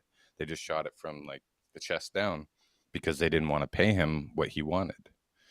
Right. But it also helps that they share an agent, The Rock and Henry Cavill. They share an agent with The Rock's ex-wife. So that could help. Yeah. My opinion on that matter. No, I agree with everything you just said, and I was also saying, like, people I've seen people like, it doesn't make sense. Like, dude, all of this makes sense if you think about money and the storyline and the drama of Miller. You know what I mean? Like, okay, we could solve this problem by doing this. You know, there's a couple of ways that they're going to go with that. They talked about. When I say they, I don't mean Ezra. I mean the article I read talked about the different ways that they could go as far as like you could either do an apology tour where Ezra goes to rehab and does all. Was it the THR article? It was actually a video from the Hollywood Reporter that I watched on that I listened to on the drive home, and it basically went down. It listed 3 different things, and the first thing was going to rehab, and it was said that Miller with Miller's mother went and to do reshoots and stuff, and then they're trying to figure out like, hey, look, Miller can do rehab, do an apology, not an apology tour, but it's essentially what it is. And where Miller gets interviewed and describes the whole situation and says, but I'm better now. I've been to rehab and I've gotten help, and you know, where they do that. Or they can do a thing where they just keep Miller completely out of the news and out of sight, and they don't do any kind of press for the movie with Ezra Miller. They just put it out. Or they can can the movie. And which would be ridiculous because it's a $200 million movie. So they're kind of seeing how they're going to go. But everything else besides Miller has made sense. I've read that Blue Beetle is supposed to is still on. It didn't get canceled. It's going, and it's gonna. It actually got scheduled for the 23rd of some month. I can't remember now, but I think it's June 23rd. 2024. It got scheduled for the theatrical release. Why? Because it was good, and like the stuff that gets released onto streaming doesn't make any money. So the only and most movies that go to streaming don't make any money, and they're usually terrible. Leave Doom Patrol alone. Yeah, exactly. The only movie I could think of in the last 4 years that went straight to streaming that didn't suck was Prey. You know what I mean? And like, who is going to buy a streaming package just to see a Batgirl movie? You know what I mean? I don't think it's going to add anything to the equation.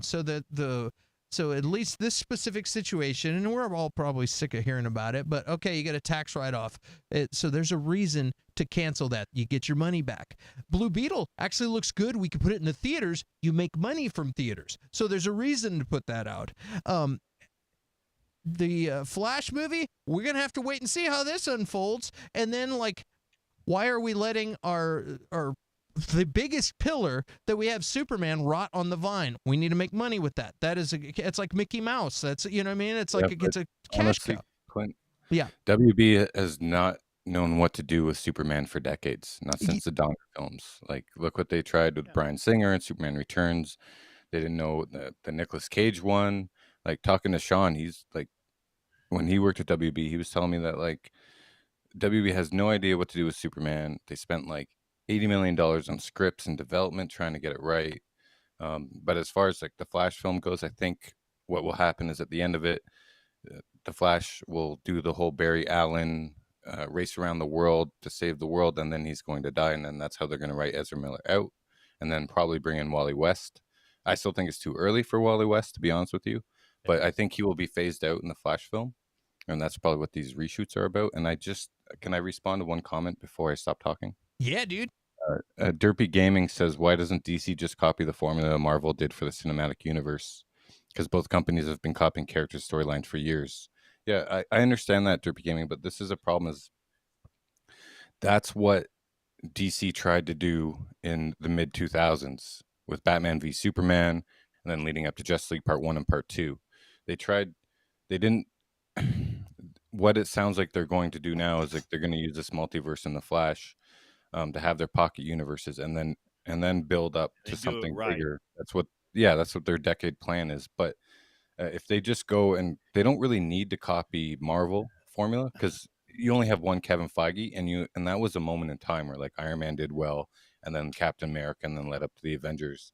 But if they try and copy Marvel again, then that means they're going to fast track again, and then they're going to screw the pooch like they did in the mid 2000s or 2010s, 2015, whatever. But with that said, all they need to do is make a good movie. Just make a good movie, then make the next one, and make a good movie, and then make the next one and make a good movie. If you're trying to like force everything, and like Sony does when they do the Amazing Spider-Man 2, where you had that extra scene where you saw like the Sinister Six weapons and stuff on the wall, that's just it's groaning, Yeah. If you try and you're force not ready for that yet. Yeah, you're not ready for that. So I think DC needs to slow down and I think that's what they're doing, focusing on the good movies, and they want the theatrical money, and then they will build up the rest of the characters like Blue Beetle and all that stuff. And who knows? Curtis, you're chomping at the bit, bro. And you were earlier. You wanted to say some stuff. So what you got? No, so that was my point. I think if James, you didn't see it last week, I think it was last week. But in my opinion, what they should do is whatever their plan is. Obviously, it's not going to happen with tomorrow or potentially the next movie or whatever. I think they should pull an original 52 and have Batman, Superman, the original 52, not new 52. Have Batman, Superman, and I'm not saying all of that because you can't. That's too big of a universe. But focus on they pulled Batman, Superman, and Wonder Woman out of the DC universe specifically to focus on their other characters, and it worked. It got me involved in other characters, and whenever, and I'm a comics fan, so whenever the universe is small, like have something, and they still had the the Batman and Superman logo. They were in some other world or something like that. I'm not saying they got to do all that, but I'm saying like focus on these other characters coming out. Something happens to Batman, Superman, and Wonder Woman, and then they focus on these other characters for the next 3 or 4 years, and then after that, you bring in bring them back in. They won't do that though, man. They won't do that because it makes them way too much money. Yeah, but you're not going to come out with these. You're not going to fix it in 3 years or whatever. No, it is. You know what I'm saying? They have the Batman. Like that, I don't care what anyone says. The Batman 2 is happening, right? And it's going to have a third movie as well. They're going to do. But that's not the universe we're talking about. Yeah, but who knows if Affleck wants to come back for a solo film or not? I don't think he does. That's why I'm saying. Come back. Come back? I don't think so. I'm calling it, dude. Cavill's going to come back. Batfleck's going to come back. Batfleck's going to direct a Deathstroke Batman movie. Costs too much. It'll cost too much. Zaslav doesn't want to spend all that money on these. He will if he could make $1 billion back. He doesn't mind. Right now, he's cutting costs because of the merger, and anything that he can write off, he's going to do that. And anything that sucks, he doesn't want to send it to theaters because he's not going to make any money on a shitty movie. But if he can entice the perfect cast, we got the perfect Justice League. Keep them going and just do the movies right, and which is easy for me to fucking say. I'm some dipshit in Austin with a YouTube channel. You know what the hell do I know? But I think that's what needs to happen. And you could also do something. I was thinking about. I was listening to YouTube on the drive back, and I was thinking about what Curtis said, how Feige treats the Marvel Cinematic Universe like a giant TV series, and which is what he does. He treats it, and so that's and if you had a TV series that lasted 10 years and it's one season, that's basically what he does, and you have a showrunner is Feige. And then you have different directors for different episodes, which is what all the directors of all these movies, and it's put together and it's coherent like a giant 10-year-long television series. And so then I started hearing about them talking about getting Greg Berlanti in to be that he's in talks. This is the guy that did. His name's always been thrown in there, man. Yeah. Like the last 2 years now, we've heard Greg Berlanti, and honestly, I don't mean to cut you off, man, but like I think the Flash film is gonna wrap up all the loose ends, all the storylines of the previous, and then they're just gonna focus on the Batman, and they're gonna focus on another iteration of the Justice League. And they're gonna go, and maybe Affleck will be back, but I think maybe Jason Momoa will stick around. If they can land Cavill, that'd be fine. But yeah, Zaslav wants to make not $200 million. Like he likes the Joker platformers, $90 million, and it made $1 billion. But I mean, with these big superhero movies, you have to throw money behind it. But okay, so make it $200 million. But I think the Flash movies can tie it all up, a nice little bow. Explain where everyone's gone and where everyone's went, and then they can focus on what they want to do in that 10-year plan. I think he likes Superman though. Zaslav loves Superman. That dude's like us. Grew up. And he loves J.J. Abrams too. So what do you think's going to happen there? Well, now you just pulled the wind out of my sails, dude. Thanks for that. But seriously, if they treated, I've been saying it, I'll scream it from the mountaintops, if they treated Superman like they treat Wonder Woman, we would have a Christopher Reeve Superman hit situation. You know what I mean? And it's like Superman is supposed to. No, they didn't. Superman Returns. They did that with Superman.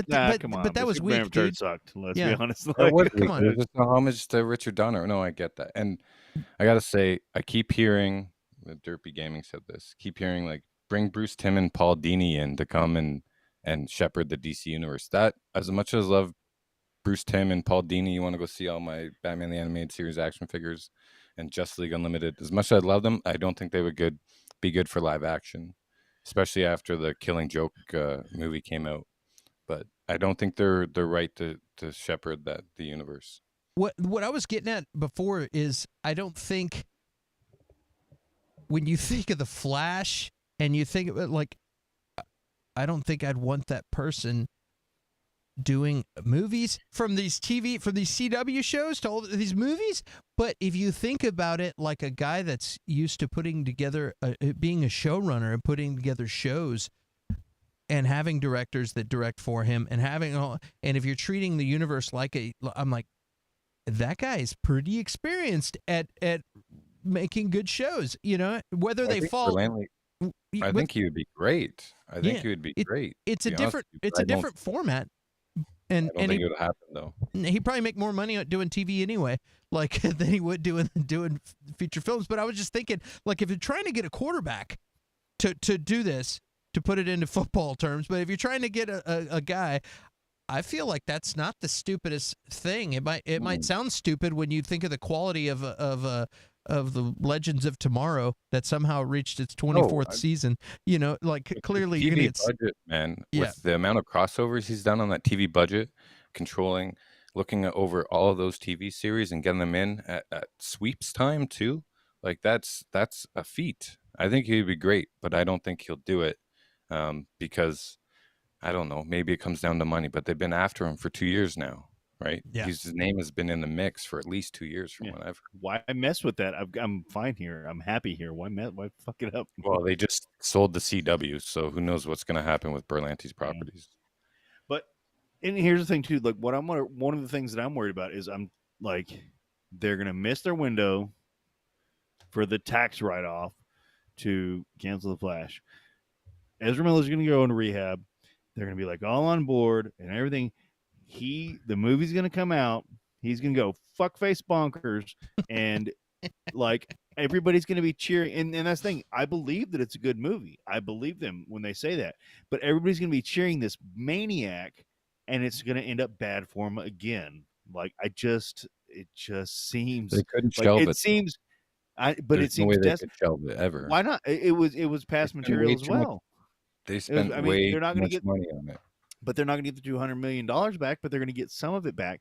I do believe that it's a good movie, but like this guy, I don't think it's I think it's aggrandizement of childhood or something. And he thinks this is me talking, this cult leader. He thinks he's this grand scheme thing. It's not, and he's probably on drugs too. But I'm like, it's not going to go away. The thing is, we don't know. We only hear reports of what people are writing, right? We only hear and then gossip. So we don't know. So you have a really personal connection for some reason with Ezra Miller, and that's influencing how you has view this ever turned out well? Has this ever turned out well? But here's the deal too. And I was listening to somebody that said this, and I said, you know what? That's true. I read this stuff. I get up and I check my feeds and I read all these articles and all this stuff. But DC movies and Superman and The Flash and Wonder Woman appeal to the super mainstream. And the super mainstream doesn't even know who Ezra Miller is. They don't know that name. The majority of the people. I wouldn't have known that name. Nobody, but you know because I'm sending you. It's leaking. It's leaking into the mainstream. Yeah. Like Edward and I, we were talking about this the other day, and he's like, "Now my mom is saying what's going on with Ezra Miller and The Flash." And she doesn't follow any superhero movies. It is leaking, but it can be good for the movie. Like people are gonna go see it because they want to see what the movie turned out to be, and it's gonna do gangbusters, right? Yes, it is. But they're gonna be profiting off of misery. That's the point, and it's not gonna be good for DC or WB. Like you're right. I agree with you completely, man. But it's like people are going to be cheerleading this fucking maniac that, and maybe I'll be wrong. Maybe he's a stand-up citizen. If it's written to the public as a redemption story, Curtis, then that's how it'll be, and that's what they'll be cheering for. That's how they'll make. And they'll believe that this crazy person will be redeemed, and he's probably not. Dude, they're gonna. Right now, you're labeling him as a crazy person. I'm sorry, you don't fucking know him. And I don't know him. I don't know him. But when 10 labeled him as an idiot, when 911 calls in a month in Hawaii, we're attributed to him. If he's got mental health issues, he needs help, right? But you can't just say, "Oh, this guy's a psycho, crazy person." And we're gonna that's what a mental health issue is. I'm sorry I was crude about it, but that's a mental health issue, isn't it? Yeah, but check it out. I mean, like, he does need help. I'm not saying he doesn't need help, but he ain't going for no help, and he's hurting people, dude. He's straight up hurting people. Yeah, it's not like he's like being crazy on his own. He's straight up hurting people. Yeah. They said a kid put a bullet in his mouth at his house. Like, I'm not cool with that. They said as crazy as you want to be, and maybe they're wrong, and maybe I'm wrong. Maybe they're wrong. Either way, get him the fuck out of here. Like, we don't need get this guy out of here. What are we doing here? All right, we're moving on, Curtis. Moving on. All right. Well, that was wild. Derek, what do you think? I just want Ben Affleck Batman movie. Yes, that's what I'm talking about. Well said. Yeah. All right. Well, after that, let's talk about Marvel. Mark Define, it's the same version of Star. Fuck it. Let's just call it. Guys, thank you for watching. We'll fucking see you later. James, thank you for joining us today, man. We had a great time having you on here. Where can we find you? You can find me at Small Screen Co. and on Twitter at 42cutcom. All right. YouTube.com/Small Screen Co. There you go. And if you guys have anything you want us to talk about, message me on Twitter. And I'm the OG Clint Baker, and we can add those topics to the list. And if you haven't got a chance to check out youtube.com/smallscreenco, check it out. There's a lot of great stuff. There's a lot of really well-crafted videos that are very informative and hilarious. And James puts a lot of time into these videos, and there's some really good stuff. So be sure to go check that stuff out. Curtis? Thanks. So, James, what did base mean, man? I saw your post, but what does it mean? I don't know what base means. Oh, I gotta look it up again. I think it's Sorry, I mean someone that is what is based mean.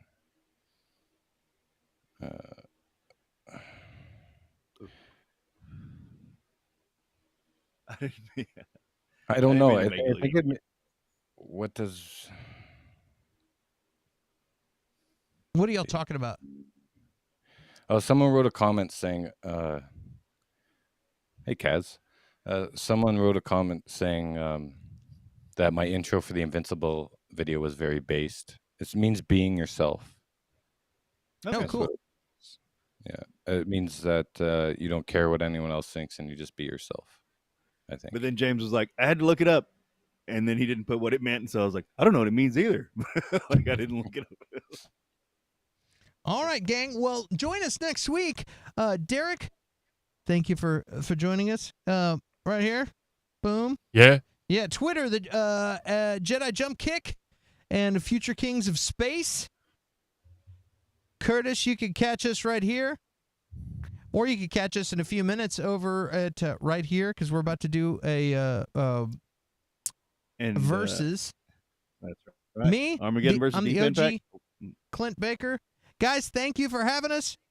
And in your phone or living room, and we're going to catch you next time. Boom. Love y'all, guys.